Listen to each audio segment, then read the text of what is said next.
लेकिन ये साला कर क्या रहा है यहाँ पे?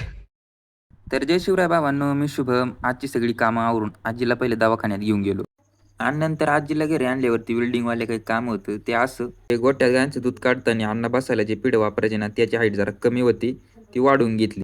आणि नंतर मग ते झाल्यावरती सायल्याचा फोन आला की शेडवरती जरा कागद टाकायचा आहे. मग काय सगळे कार्यकर्ते गोळा केले ना आम्ही डायरेक्ट शेडवरती.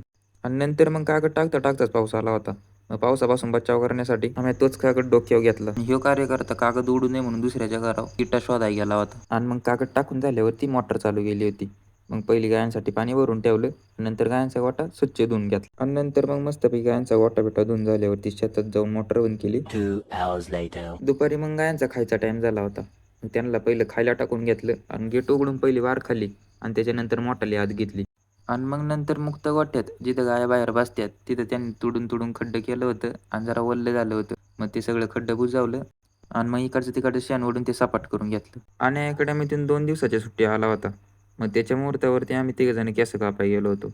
आणि ते झाल्यावरती मी नंबर लावला आणि नंतर मग आरशा पुढे जरा कॅमेऱ्यात शायनिंग मारून शेवटी केसांचा जीव देऊन टाकला.